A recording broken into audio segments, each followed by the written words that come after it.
दोस्तों, स्वागत है आपका मेरे चैनल राजू गौड़ हिंदी कहानियाँ पर। आज जो कहानी मैं आपको सुनाने जा रहा हूँ, इसका नाम है कहानी एक और छलांग शॉर्ट स्टोरी।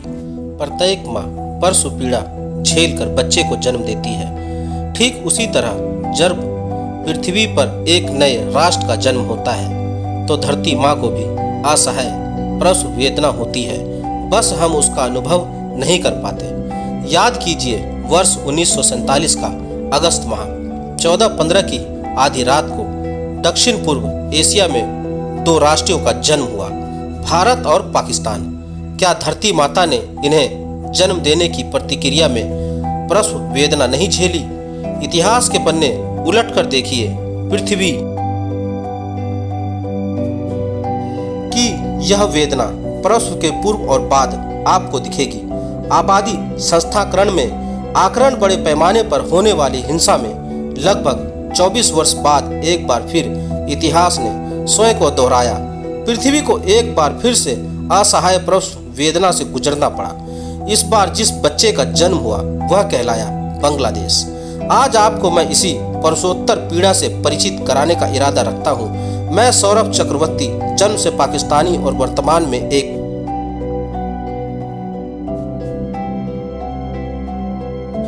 अमेरिकी नागरिक हूँ और इस प्रसवोत्तर पीड़ा का सीधा शिकार भी।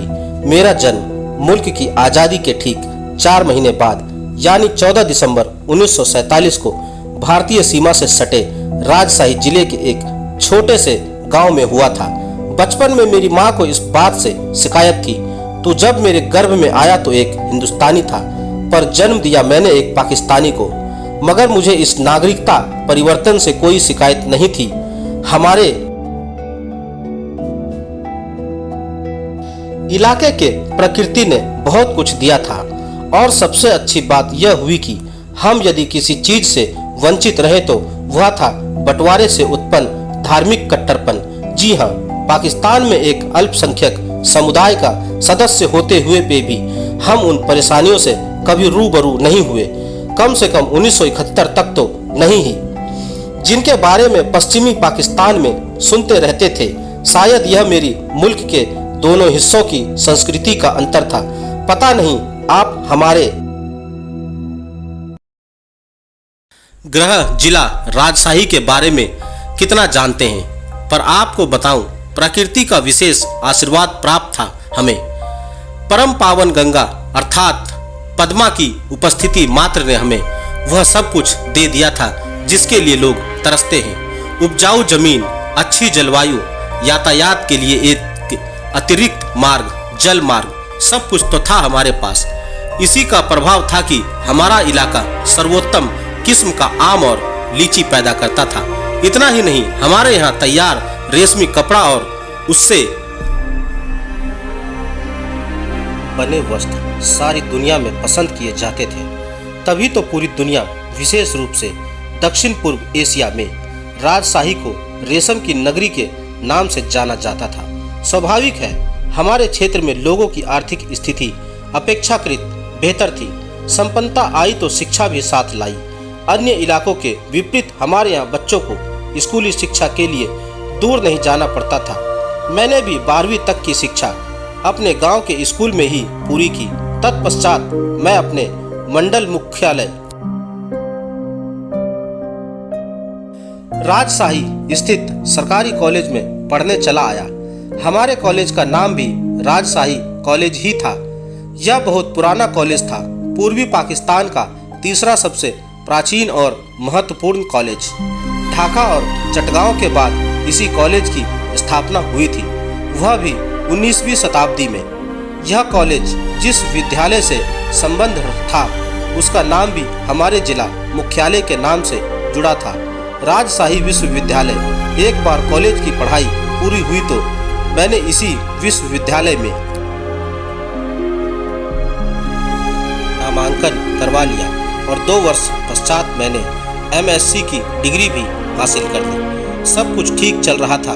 पढ़ाई पूरी होते मुझे अप्रत्याशित ढंग से उसी डिग्री कॉलेज में व्याख्याता की नौकरी मिल गई, जहां मैं कभी विद्यार्थी था। हाई स्कूल से विश्वविद्यालय तक सदैव प्रथम श्रेणी में पास करने का यह पुरस्कार था। इस सफलता पर मैं तो खुश था ही, मेरा पूरा परिवार और संपूर्ण गांव मेरी सफलता का जश्न मना रहा था। यह बात 1970 के सत्र प्रारंभ की है, मगर इस सफलता के पीछे कुछ अनिष्ट भी दस्तक दे रहा था, जिसे हम सुन नहीं पा रहे थे। आगे बढ़ने के पूर्व थोड़ी और बातें मेरे मूल मुल्क के बारे में, जो 14 अगस्त 1947 को हिंदुस्तान के टुकड़े होने के बाद वजूद में आया था। आज़ादी की लड़ाई में शुरू में तो सब साथ थे, पर बाद में मुस्लिम लीग ने अपने लिए अलग देश की मांग की। यह बात हमारे पूर्व शासक अंग्रेजों की मंशा के भी अनुकूल थी। देश के मुस्लिम बहुल इलाके में बना पाकिस्तान और शेष भाग जो हिंदू बहुल था, बना भारत या हिंदुस्तान। पाकिस्तान के दो हिस्से बने। भौगोलिक स्थिति के कारण वे पूर्वी और पश्चिमी पाकिस्तान के नाम से जाने गए। दोनों के बीच हजारों किलोमीटर की दूरी थी। मैं तो भारत को इस बात का श्रेय देता हूँ कि उसने बड़ी शालीनता से ऐसे दो पाकिस्तान खंडों के अस्तित्व को स्वीकार कर लिया। भौगोलिक दूरी के अतिरिक्त ये दोनों हिस्से सांस्कृतिक और भाषाई तौर पर काफी भिन्न थे।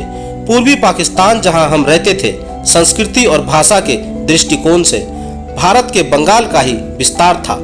हमारे यहाँ धर्म रिश्तों पर कभी हावी नहीं हुआ। शायद यही कारण रहा होगा कि हमारे पूर्वजों ने कभी यहाँ से पलायन करने की नहीं सोची। दूसरी ओर था पश्चिमी पाकिस्तान, जहाँ अलग अलग भाषाएं बोली जाती थी। उनकी सांस्कृतिक पहचान भी एक दूसरे से अलहदा थी। उन्हें बांधने वाला केवल धर्म था।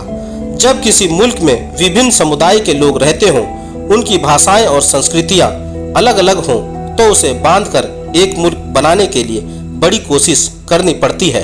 इसके लिए सबों की भावनाओं का ख्याल रखना पड़ता है।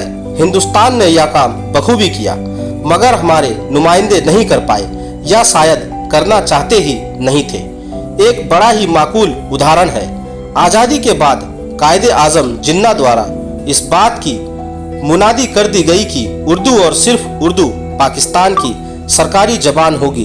आपको जानकर ताज्जुब होगा कि उर्दू पाकिस्तान के किसी क्षेत्र की जबान थी ही नहीं। यह तो बिहार और उत्तर प्रदेश के उन मुसलमानों की भाषा थी जिनकी कोशिश से पाकिस्तान बना। हमारे हुक्मरानों ने सोचा कि धर्म के अतिरिक्त एक भाषा की डोर से मुल्क को बांध दें, तो शायद पाकिस्तान में एकता स्थापित हो जाए। वे गलत थे। इसी तरह की व्यवहारिक नीतियों के कारण हमारे यहाँ जमहूरियत बस नाम का रह गया, जबकि आज़ादी के बाद भारत में लोकतंत्र की जड़ें मजबूत और गहरी होती गई। जनाब मोहम्मद अली जिन्ना, जिन्हें पाकिस्तान का निर्माता भी कहा जाता है, कि जिंदगी तक तो जमहूरियत कारगर रहा। उनकी मौत के बाद यह भी अपनी आखिरी सांस लेने लगा। जनाब लियाकत अली खान की हत्या होते पाकिस्तान से जमहूरियत का जनाजा ही निकल गया। पाकिस्तान की हुकूमत पर पश्चिम के अभिजात वर्ग, मुख्य रूप से पंजाबियों का पूरी तरह से कब्जा हो गया। हमारी फौज ने भी उनका तहे दिल से साथ दिया। दोनों साथ मिलकर सत्ता की मलाई खाने लगे। वक्त के साथ यह रिश्ता पलटा। राजनीति पर सैन्य शक्ति हावी हो गई और हमारे यहाँ सैनिक शासन की परंपरा चल पड़ी। मगर एक गलती उनसे भी हो गई। शायद दुनिया को दिखाने के लिए ही उन्होंने वर्ष 1970 में आम चुनाव की घोषणा कर दी। हमारे इलाके की जनता में असंतोष तो पहले से चरम पर था। जैसे मौका मिला लोगों ने सत्ता बदल दी। वैसे भी पूरे पाकिस्तान की आबादी में हमारा हिस्सा 56% था। चुनाव में हमारे लोगों ने बंगाल के श्री मुजबिर रहमान की पार्टी आवामी लीग को प्रचंड बहुमत दे डाला और उनकी सरकार बनाने का रास्ता साफ हो गया। अब तक देश की संपदा पर पूरी तरह से सेना और पश्चिम का कब्जा था। हमारी बजट का मुख्य हिस्सा इन्हीं पर खर्च होता था और पूर्वी पाकिस्तान अपेक्षित रह जाता था।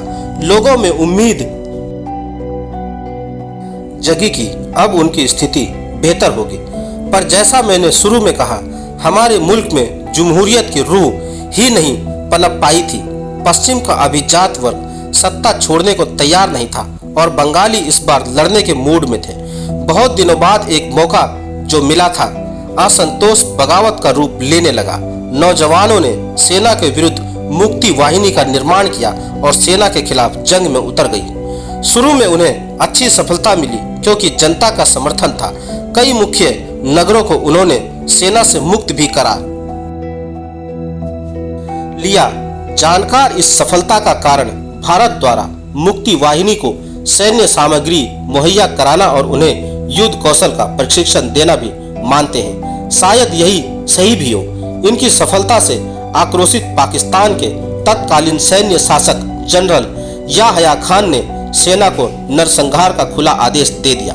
निशाने पर मुख्य रूप से थे प्रबुद्ध नागरिक, बंगाल के भद्र लोक और भविष्य की आशा, नौजवान विद्यार्थी।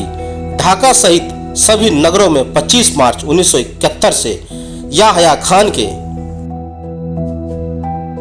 निर्देश पर सेना ने प्रारंभ किया ऑपरेशन सर्च लाइट, जिसमें शारीरिक रूप से स्वस्थ नौजवानों को गिरफ्तार करने और मार डालने के आदेश का बेरहमी के साथ पालन किया जाने लगा। स्कूल कॉलेज के शिक्षक सीधे निशाने पर आ गए। प्रतिदिन सेना की टुकड़ी स्कूल कॉलेज में घुसती, जो मिलता उसे गिरफ्तार करती और उसका फिर कुछ पता नहीं चलता। सेना द्वारा किए जा रहे कत्ले आम के अलावा समाज में कई तरह की दूसरी समस्या भी सिर उठाने लगी, जिसमें बंगाल भाषी और उर्दू भाषी बिहारी मुसलमानों के बीच मारकाट का शुरू होना सबसे दुखद था। स्थिति बिगड़ती देख आवामी लीग के नेता शेख मुजबिर रहमान ने पूर्वी पाकिस्तान को 26 मार्च 1971 को एक स्वतंत्र राष्ट्र घोषित कर दिया और उसे नाम दिया बांग्लादेश। इस युद्ध का अंत 16 दिसंबर 1971 को हुआ, जब पाकिस्तानी सेना ने ढाका में भारतीय सेना के समक्ष आत्मसमर्पण कर दिया। द्वितीय विश्व युद्ध के बाद किसी भी सेना के द्वारा किया गया यह सबसे बड़ा आत्मसमर्पण था, जिसमें 90,000 सैनिकों ने बिना किसी विरोध के बगैर एक गोली चलाए भारतीय सैनिकों के सामने हथियार डाल दिए। मेरी जिंदगी का नया अध्याय भी 26 मार्च 1971 के बाद ही शुरू हुआ, जब मैं कई छलांगे लगाता हुआ अनंत अमेरिका आ पहुंचा। शेख मुजबिर की घोषणा के बाद बांग्लादेश बंद तो गया, पर पाकिस्तानी सेना और हमारी मुक्ति वाहिनी के बीच जंग प्रतिदिन उग्र होता गया और सेना द्वारा नौजवानों का कत्ल-ए-आम बिना किसी रोक-टोक बेरहमी से चलता रहा। अब इस मुल्क में रुकना अपनी मौत को दावत देना था, क्योंकि मेरे जैसे शिक्षित लोगों को सेना सबसे ज्यादा टारगेट कर रही थी। मगर प्रश्न यह भी था कि आखिर देश छोड़कर कोई जाएगा कहां? हमारे पास शरण पाने के लिए बस एकमात्र स्थान था हिंदुस्तान, वही मुल्क जिसके टुकड़े बनाकर हमारे नेताओं ने अपना राजनीतिक स्वार्थ साधा था। यदि किसी तरह हिंदुस्तान पहुंच भी जाए तो आगे क्या, यह प्रश्न मुंह बाएं खड़ा था। सौभाग्य कहिए मेरी अपनी बुआ की शादी अविभाजित बंगाल के कलकत्ता शहर में 1942 में हुई थी और उनका परिवार वहीं रह रहा था। उन लोगों की आर्थिक स्थिति भी बहुत अच्छी थी, अतः मुझे सिर छिपाने की जगह नहीं तलाशनी पड़ती। परेशानी बस एक थी, जिसे देखो वही भारत की सरहदों की ओर भाग रहा था। एक अनुमान के अनुसार लगभग 1 करोड़ बांग्लादेशी हिंदुस्तान में शरण ले चुके थे। मैं अपने कुछ मित्रों के साथ उस संख्या को बढ़ाने जा रहा था, मगर यह कार्य आसान नहीं था। एक तरफ पाकिस्तानी सेना पलायन करते बंगालियों को खोज खोज कर मार रही थी, तो दूसरी तरफ हिंदुस्तान की सरहद पर तैनात BSF उन्हें पीछे धकेल रही थी। सबसे ज्यादा खतरा उन्हें था जो प्रबुद्ध वर्ग से आते थे और नौजवान थे। दुर्भाग्यवश मैं इसी श्रेणी में आता था। सच कहूं तो मैं खतरों का सामना करने, परिस्थितियों से लड़ने और उनके प्रतिफल झेलने को तैयार था, मगर माँ बाबा ने मुझे देश परित्याग के लिए बाध्य कर दिया। हमारा तो बस एक ही बेटा है, अगर वही नहीं रहा तो पुरखों का नाम कौन आगे ले जाएगा। थक हार कर मैंने अपने बचपन के 3 मित्रों के साथ पलायन की योजना को कार्यान्वित करने का निर्णय लिया। क्योंकि हमें विश्वस्त सूत्रों से पता चला था कि पाकिस्तानी सेना द्वारा तैयार की गई इस इलाके की उन्मूलन सूची में हमारा नाम सबसे ऊपर था। सौभाग्यवश सेना का ध्यान अभी तक मुख्य रूप से ढाका और उसके इर्द गिर्द के क्षेत्र पर था। फिर भी कोई जोखिम उठाना व्यवहारिक नहीं था। लगभग एक सप्ताह के विचार मंथन के बाद हमने अपना पलायन मार्ग तय किया और आवश्यक तैयारियां शुरू कर दी। भूगोल हमारा विषय कभी नहीं रहा, मगर कुछ ही दिनों में हम भारत बांग्लादेश की पश्चिमी सीमा के चप्पे चप्पे से वाकिफ हो चुके थे। एक बार पलायन मार्ग निर्धारित कर लेने के बाद हम सही वक्त का इंतजार करने लगे। पलायन के लिए हमने अमावस्या की रात चुनी ताकि अंधेरे का लाभ उठाया जा सके। पहले से ही एक परिचित नाविक को अच्छी खासी रकम देकर एक चप्पू वाली छोटी नाव किराए पर ली गई और हम निकल पड़े अपने मुहिम पर। नाविक की सहायता से नदी के बहाव के मद्देनजर हमने प्रस्थान बिंदु निर्धारित किया और फिर रात 10 बजे अश्रुपूरित आंखों से हमारे परिवार ने हमें विदा किया। लगभग 40 मिनट में हमने पद्मा पार कर ली। नाव से उतरते ना जाने कहां से बीएसएफ के नौजवान हमारे सामने आ खड़े हुए।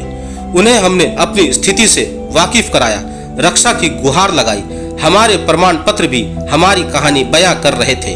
उन्हें पता था कि पाकिस्तान ऐसे ही लोगों पर टारगेट प्रैक्टिस करती थी। उन्होंने हमें रोका तो नहीं, मगर कोई अन्य सहायता देने से साफ मना कर दिया। हाँ, इतना अवश्य बतलाया कि यदि तुम लोग सीधे दक्षिण की तरफ जाओगे तो मुर्शिदाबाद जिले के एक प्रमुख शहर डोमकल पहुंच जाओगे। फिर वहां से कहीं भी जाने की सवारी तुम्हें मिल जाएगी। हमारा लक्ष्य भी डोमकल ही था। लगभग 30 किलोमीटर की दूरी पैदल तय कर वहां पहुंच सभी एक दूसरे से गले मिले और फिर अपने अपने रास्ते चल पड़े।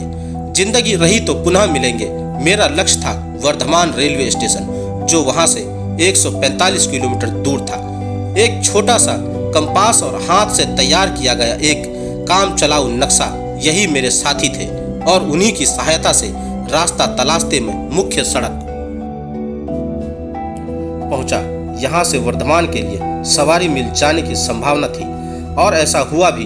बहुत से चालक रात के अंधेरे में 2 से 3 गुना पैसे लेकर लोगों को, बांग्लादेशी शरणार्थियों को उस स्थान से वर्धमान तक पहुंचाने का कार्य कर रहे थे। मैंने भी एक जीप वाले को मुंह मांगी रकम देकर अपनी यात्रा पूरी की। रात होने के कारण यात्रा में कोई व्यवधान नहीं आया। वर्धमान रेलवे स्टेशन से संयोगवश मुझे कलकत्ता, उस वक्त उसे कलकत्ता नहीं बुलाते थे, कि ट्रेन तुरंत मिल गई और सूर्योदय के साथ मैं अपनी बुआ के घर पर था। मुझे जीवित देख सभी बेहद खुश हुए और आश्चर्यचकित भी। आखिर मैं अपनी बुआ का इकलौता भतीजा जो था। तो ऐसे संपन्न हुआ मेरा पलायन यात्रा का प्रथम चरण। अंतिम गंतव्य जिसमें मैं भी अब तक वाकिफ नहीं का आना अभी बाकी है।